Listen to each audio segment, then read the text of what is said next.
ध्यानी हो तो शिव जैसा हो। क्या अर्थ है? ध्यान का अर्थ होता है न विचार, न वासना, न स्मृति, न कल्पना। ध्यान का अर्थ होता है भीतर सिर्फ होना मात्र। इसलिए शिव को मृत्यु का, विध्वंस का, विनाश का देवता कहा है, क्योंकि ध्यान विध्वंस है। विध्वंस है मन का। मन ही संसार है, मन ही सृजन है, मन ही सृष्टि है। मन गया कि प्रलय हो गई।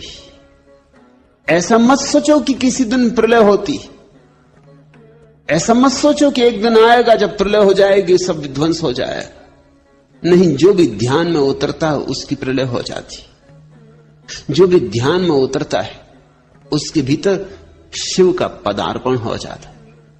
ध्यान है मृत्यु, मन की मृत्यु, मैं की मृत्यु, विचार का अंत। शुद्ध चैतन्य रह जाए, दर्पण जैसा खाली, कोई प्रतिबिंब ना बने, तो एक तो यात्रा है ध्यान की, और फिर ध्यान से ही ज्ञान का जन्म होता है। जो ज्ञान ध्यान के बिना तुम इकट्ठा करते हो वह ज्ञान नहीं है, ज्ञान का धोखा है, मिथ्या ज्ञान है। शास्त्रों से, सिद्धांतों से, दूसरों से, अन्यों से तुम जो इकट्ठा कर लेते हो वह ज्ञान नहीं। ज्ञान तो ध्यान में जन्मता है। ध्यान है शुद्ध बोध। उस बोध में तुम्हें दिखाई पड़ना शुरू होता है जीवन का अर्थ, जीवन का रहस्य। ध्यान तो है कुंजी, खोल देती है अनंत के द्वार। ध्यानी नहीं शिव सारसा, ज्ञानी सा गोरख। और लाल कहते हैं न तो आज दिखाई पड़ते हैं ध्यानी जिन्होंने शिव को निमंत्रण किया हो, जो शिव जैसे हो गए हो। हां, शिव की प्रतिमाएं पूजी जा रही, गांव गांव, घर घर शिव के आराधन पूजन के आयोजन चल रहे हैं। जितनी शिव की प्रतिमाएं हैं उतनी तो किसी और की नहीं। सरल भी है, कहीं से भी गोल पत्थर ढूंढ के रख दो किसी भी झाड़ के नीचे और शिव की प्रतिमा निर्मित हो गई। शिवलिंग कहीं से भी ढूंढ लाओ और किसी भी पेड़ के नीचे बिठा दो। छप्पर की भी कोई जरूरत नहीं। शिव की जगह जगह पूजा हो रही, लेकिन शिव पूजा की बात नहीं है, शिवत्व उपलब्धि की बात है। वो जो शिवलिंग तुमने देखा है बाहर मंदिरों में, वृक्षों के नीचे, तुमने कभी ख्याल नहीं किया उसका आकार ज्योति का आकार है, जैसे दिए की ज्योति का आकार होता है। शिवलिंग अंतर ज्योति का प्रतीक है।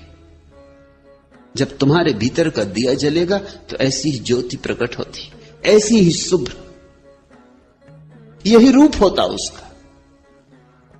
और ज्योति बढ़ती जाती और धीरे धीरे ज्योतिर्मय व्यक्ति के चारों तरफ एक आभा मंडल होता है। उस आभा मंडल की आकृति भी अंडाकार होती। रहस्यवादियों ने तो इस सत्य को सदियों पहले जान लिया था, लेकिन इसके लिए कोई वैज्ञानिक प्रमाण उनके पास नहीं थे। लेकिन अभी रूस में एक बड़ा वैज्ञानिक प्रयोग चल रहा, क्रिलियन फोटोग्राफी। मनुष्य के आसपास जो ऊर्जा का मंडल होता है, अब उसके चित्र लिए जा सकते हैं। इतने सूक्ष्म फिल्में बनाई जा चुकी हैं जिनसे न केवल तुम्हारी देह का चित्र बन जाता है, बल्कि देह के आसपास जो विद्युत प्रकट होती है उसका भी चित्र बन जाता है। और क्रिलियन चकित हुआ है, क्योंकि जैसे जैसे व्यक्ति शांत होकर बैठता है वैसे वैसे उसकी आसपास का जो विद्युत मंडल है उसकी आकृति अंडाकार हो जाती। उसको तो शिवलिंग का कोई पता नहीं है, लेकिन उसकी आकृति अंडाकार हो जाती। शांत व्यक्ति जब बैठता है ध्यान में तो उसके आसपास की ऊर्जा अंडाकार हो जाती। अशांत व्यक्ति के आसपास की ऊर्जा अंडाकार नहीं होती, खंडित होती, टुकड़े टुकड़े होती, उसमें कोई संतुलन नहीं होता। एक हिस्सा बड़ा, एक हिस्सा छोटा, कुरूप होती। शिवलिंग ध्यान का प्रतीक है, वो ध्यान की आखिरी गहरी अवस्था का प्रतीक है।